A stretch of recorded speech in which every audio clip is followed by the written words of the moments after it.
Okay, so now I'm going to use the owl as an example, but this video is about applying color in sections, like I call it color blocking, and it applies to a few different projects and really anything you might want to make that would have different colors and different sections of the body. So, for example, oop, the first ones we'll be working on would be the fox, which is going to have, you'll leave natural on some spots and then apply, actually I'm going to give you two different colors, a rust and then a lighter reddish tone that you could put on. And then the chipmunk as well, we're going to leave, you'll color the belly and the cheeks in the beige color, and the rest of the body you'll do this tan color, and then we'll apply the stripes will be over that. So and when we get to the birds, the penguin's going to be the first one you would do, where you put the, so here's the bird body shape, and for the penguin you put white over the center and then create this shape on the face, and then the rest really gets the black, and then the color for the beak and the feet will get added separately. So the owl is, I'm going to demonstrate on the owl because it's the most complicated and the most, oops, I'm kicking the camera again, the most different colors that you might want to put on, and it really can be anything. So I just want to give you an example that this is the opposite. This is an owl. If you would like to make your owl, just, this is the natural coral color. And then this one had just these beige and gray tones for the details. So this is the most neutral I've ever made. and I still have it. So I think the colorful ones are a little more popular. I've made many colorful ones and most of them have sold. This was the most recent one. And I usually do a thing where I do three colors. And you can see I do different sections, like the belly. So on the body for the bird, there's the belly section. There's two wing sections. And then there's this tail. And then you could do, I do for these, the front of the face different from the back of the face and divided by, this one has like this peaked bridge. You could also just do this simpler shape where you could do this two different, imagine this is two different colors, and it's kind of like this heart shaped front, and then you could do a different color in the back. So what I've given you, I said we were doing a colorful owl, and when I do this in person, everybody gets to choose whatever color they want. But since we're living through a pandemic and I had to send you colors, I chose some what I thought were pretty colors that you could come up with different combinations of. You don't have to use all four. For instance, you can make an owl. These three colors would look pretty together. These three colors would look pretty together. You can use all four. You can come up with any way you want to do it. I have not planned out how I'm going to do this, so I'm just going to go play it by ear and actually try to use all the colors. Even though, like you see this one, I had a bright purple and the lavender and the rust, and those are really the only other colors. The color, I'm giving you all this gold color for the beak and the eyes and the feet. When you're doing the bird class, you're probably going to wind up with leftover other shades of yellow from the chick that you could use instead, but I like this color for that. So we'll save that for those details, and we save the black for the pupils. And we're going to deal with all these four colors for the sections of the body. So mostly this is about the technique. You know, in class we could talk about the designs, and I will do a separate video with the details for the owl, the little shapes and the markings. But for now, I'm just going to show how I just would do. We had a different video where I showed applying the pink on the pig, which would apply for anything where you're doing the whole thing, but just trying to show you doing different sections and different colors, and I'm just going to wing this. Ha ha ha. That was bad anyway. So, all right.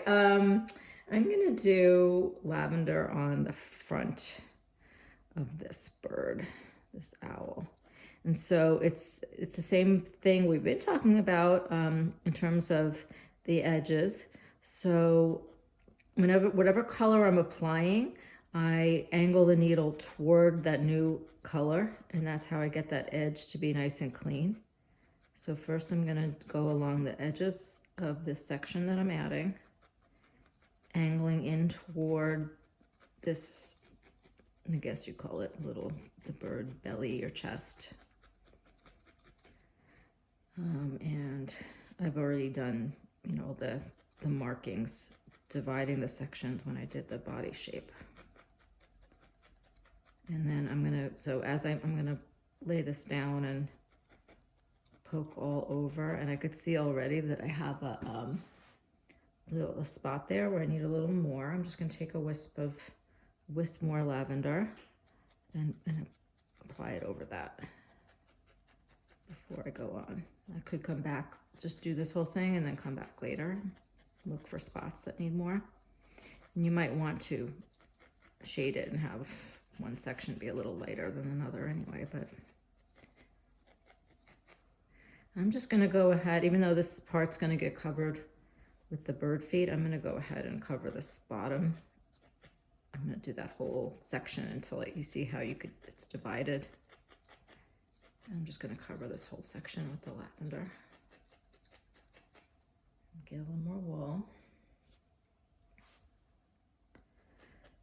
And I need to do this for a while longer until every little millimeter is poked down. So I may not fully felt this right now on video. I'll come back to it on my own time, but you would need to just keep going with this. So I'm just gonna get it tacked in there, but like I would set it, this is not fully felted yet at all. See how the poofy spots? You want it to get really smooth like that. So that section I did. Now I'm gonna pick a color for the wings. Let me just take a look. See how any of these would look cute. I think I want to go with the green. And so same thing, I'm gonna take a piece of the green. Let me make sure we're on the screen here, okay. And I'm gonna poke along that edge or the seam between the purple and the green. And again, always angling the needle toward the new color. If I were to go the other way toward the other color, I'd get like a section where the colors got blended and it would look messier. It wouldn't be a clean line. Sometimes that's what you want. If you're blending two colors, that's what you do. And we may do that on, I'm trying to think. Yes, we may do that on some other animals, but right now I want to show you how to get the definition and clean lines between sections. I'm calling this color blocking. I often say that it's like applying the colors of wool is like painting with the wool over a sculpture. Sculpting and painting at the same time, really. So I'm doing the whole edge, and then kind of didn't blend that right there. I might need some more core wool right here, but I think when I add the color, you see how if I'm trying to get that edge blended, I could just pull up some of the core that was already felted. Make that part of the back and the tail.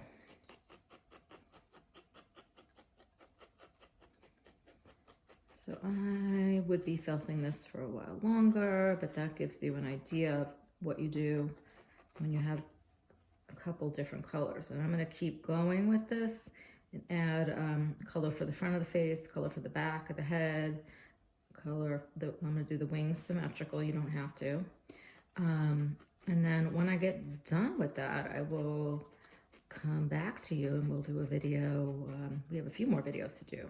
We have the face and the details and the feet. So, but that's how any animal, like this for the penguin too. This is how you would do the black and the white, and the natural and the rust for the fox. And we'll do that for the chipmunk as well. So anything where you know, this is just how you get two colors butting up against each other to look nice. And I can like poke along that line a little more. Anyway, just keep poking.